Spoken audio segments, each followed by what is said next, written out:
Hey guys, welcome to this week's podcast episode. And as usual, I love scouring, looking for guests that are doing things on the cutting edge, very interesting things. And today I have Ingo. And what's interesting is he's got a unique background, but he's has this idea of um, the small reset, which is basically release, rediscover, rise, and he's providing transformational life and beyond career coaching.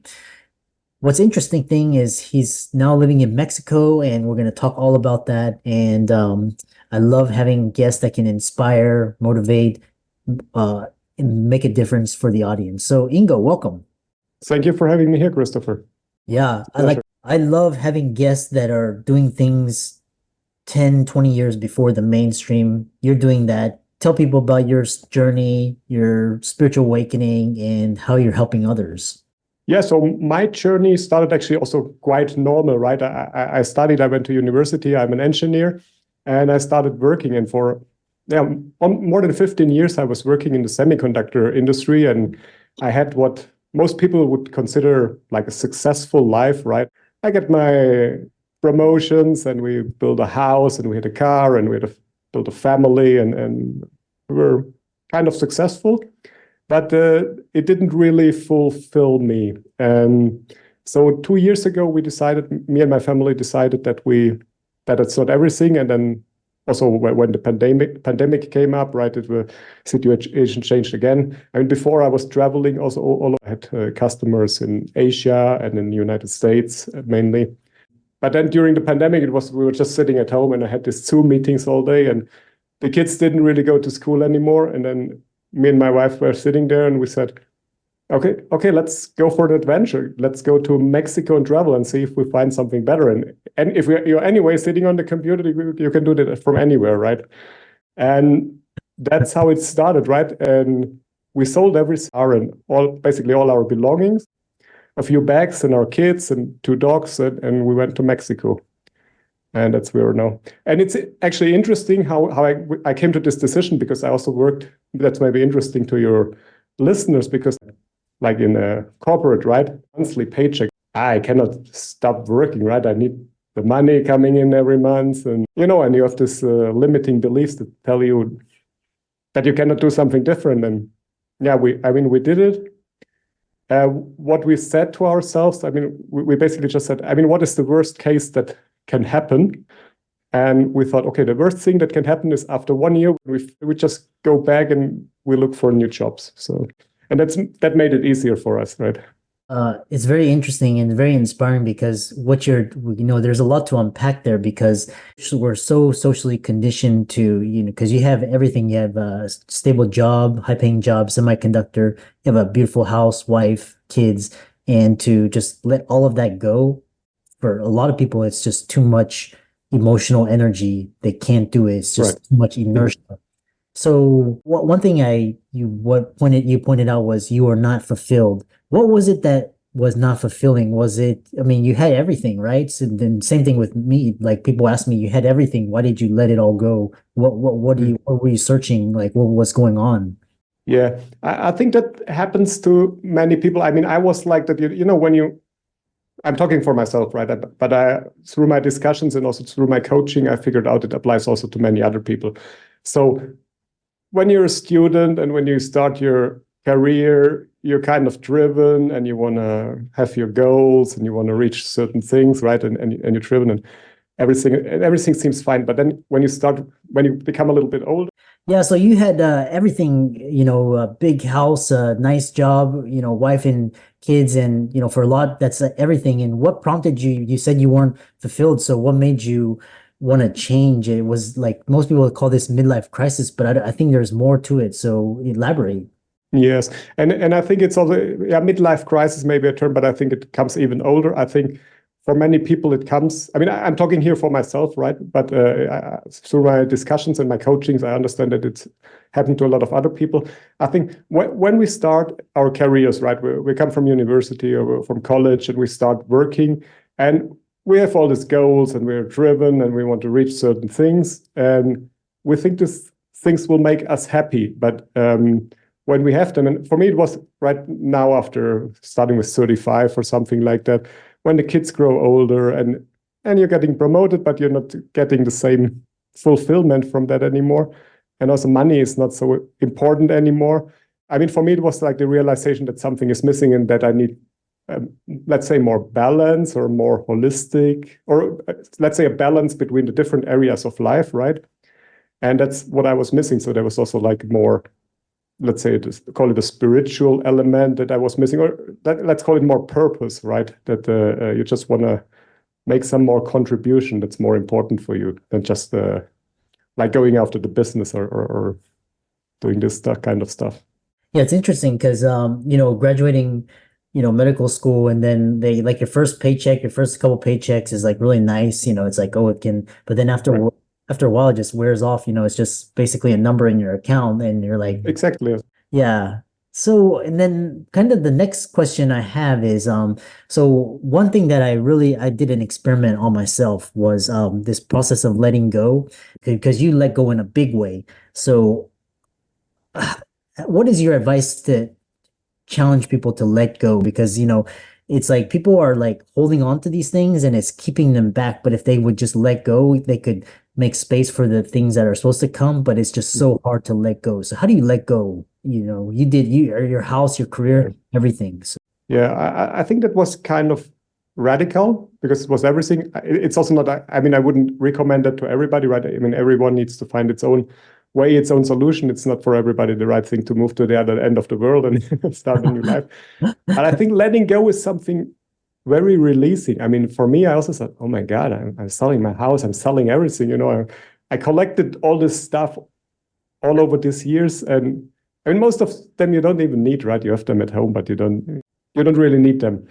And actually, it was really a release for me. I mean, I didn't expect it. I also never did it before in such a big way, right? To release of everything. I mean, we really didn't have anything anymore, just the suitcases and okay, some dollars on the bank account. But these material things, they're not really important. And even then it's an interesting story. We came to Mexico and we bought a car here in Mexico City and we started to ride. And we had still like quite all the baggage full of suitcases and bags and on the roof like suitcases. And then it was actually the first stop we made a little outside of Mexico City in a small town. And then we left a few suitcases in the car and they broke it and they stole 3 suitcases.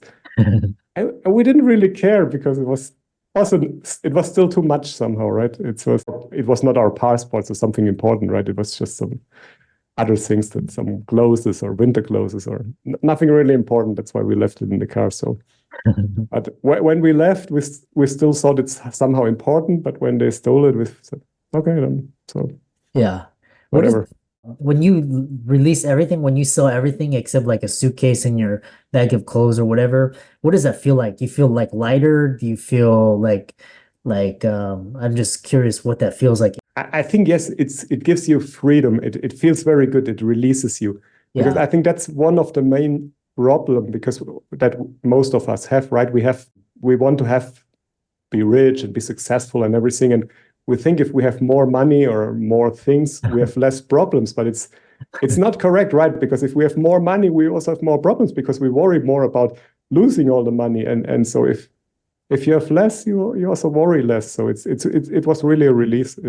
Yeah, it's quite Yeah, interesting because yeah, I love what you say because yeah, you're right. People think, oh, like winning the lotto is gonna solve your problems, but then it actually invites more problems, and it's like be careful of what you wish for because having all of that brings much more problems. Like people trying to sue you, people trying to steal from you, yes. or like kidnapping, all these really random things. And next question is, so now you went from total semiconductor tech into transformational growth coach, and what made you decide to go into transformational growth coach as to opposed to be a tech entrepreneur from anywhere? What made you want to help others? Because I think that's what giving me purpose, right? That's what I mean. I really want to help others, and I think basically people like I am, like professionals or people in the industry or in medical jobs or in or physicians or whatever.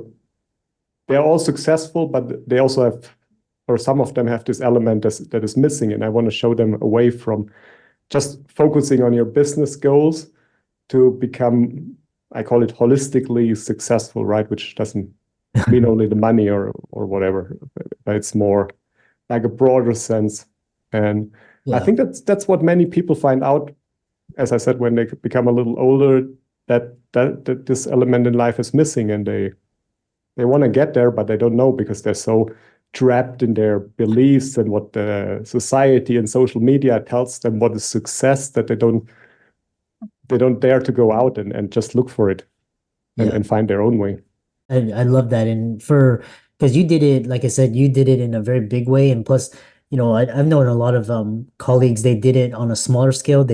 They weren't married, they didn't have kids, they did it very early when they were young. But I mean, you had a lot on the lines, and then, this question was, with that, how did that, when you help others, talk about this idea of just many people struggle with making lasting changes in their lives and fall back into old patterns. And, what are the most common obstacles your clients face on their path to transformation, and how do you help them navigate it? I think the main part is having this limiting beliefs. And I mean, many people are afraid to think big, Yeah. so that they think everything has to be like it is. It's also related to a certain need for security, or not taking any risk, or at least taking very little risk, which I think is also an illusion. Because I mean, even if you're in a job, right, it's not a risk-free life. Everything can happen tomorrow, right? Also with us, right? I mean, there can be health issues, or there can be financial issues, or as you mentioned, somebody can steal your money, or your house can burn down. So there's not really security. So I think that's one false belief we have. Yeah. And then, of course, all the things we have from society and from the social media, where the people telling us how a good or a nice life should look like, right? Yeah. Which doesn't really align with our internal values. So I think the good thing is that everybody has this solution inside themselves, right? I cannot tell you your solution because it's your solution, but I can ask questions, and by asking the right questions, I can help you finding your solution. And that's what I'm doing. And I really love it, because that's always a great moment if you see people having such a realization, so such a breakthrough. That gives me really a lot of pleasure and satisfaction if I see that happen also to other people. Another thing that I observe in this personal journey path of personal development in a lot of people is sometimes you were very intentional, like you're very specific, I'm going to do this for the better. But some people, they get stuck and they can't face their fears, and then so it takes something like, it could be a health scare, could be a divorce, could be a pandemic, could be the job loss, to basically wake them up and shake them out of their old patterns. Which one do you recommend? I mean, obviously, doing what you do, very few people can do that, but what sort of things can help people navigate these, big challenges and transitions? I think that what helps me the most, or what I think is an important point, is, I mean, I'm a big fan of setting goals, right? I think goals, if you set them correctly, it's a huge effort, and it helps you to grow. And I'm a big believer and an advocate of a growth mindset. On the other hand, you should not identify yourself by the goals, right? The goals are good to achieve them, or even if you fail them, it's a good process, I think, but they won't make you happy, right? So you have to look for your success and your happiness. You have to look for it in the present and not in the future, because that doesn't work. Because if you reach this point, you will have a new goal, and you will again delay your luck into the future. So I think it's very important to become present and to become aware of yourself. And I think most people today, they're even scared of boredom, right? They cannot put their phone away for 5 seconds because they don't like this silence, or this because it's really awkward, right? Because we're so used to this constant distraction that we're we don't listen to our bodies anymore. We don't listen to our mind talk anymore. It's just we're constantly distracted. And I think the first step is just to go back, become a little bit more connected, becoming more centered. Yeah. Listen to yourself, connect with the nature, become aware of things. I think that's the most important part to start with. I love how you described nature, sound baths, meditation, like cold freezes, like cold plunges, just things that just shake your body, just make you focus on the immediate present. I really love what you're talking about. And so kind of looking ahead, how do you see landscape of personal development and transformational coaching evolving? And what I'm always interested is any emerging trends or methodologies that you're excited about incorporating into your practice helping clients. Yeah, I think there's a trend of people to what I described right now. They want to become more aware. They want to have this more spiritual element. I think the main trend right now, especially with social media, right, it's still to this whatever, get rich quickly or lose 10 pounds in 4 weeks methods of coaching.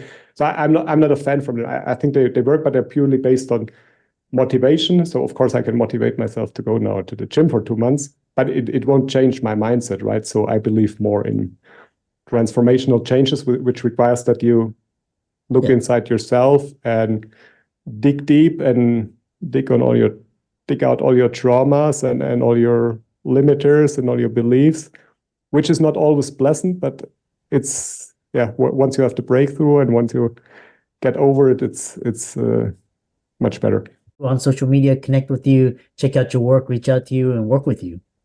Yeah, so you mentioned already my website. My brand is The Small Reset, and my coaching style, I call it Release, Rediscover, Rise, which basically is release means you first need to get rid of all your limiting beliefs. Yeah. And then you can rediscover what you really want, what's really your passion, what your purpose. And from there, you can rise then to new heights. So that's more or less the framework I'm working with. And the website is thesmallreset.org. Yeah. There they can find everything. I also have a YouTube channel with the same name. And I also do a podcast. It's also on YouTube and all the major podcast platforms. And I'm happy to connect. Happy to hear your feedback and learn more. Yeah. And I love Ingo's energy and his enthusiasm, his passion for life. You can just feel it. And I love this discussion, especially the release part. And because a lot of the audience is really they type A and they want to control everything. So be sure to follow and like Ingo on social media. Check out his website, his works, and work with him. And with that, thanks so much for an inspiring discussion. Thank you, Christopher. It was a pleasure.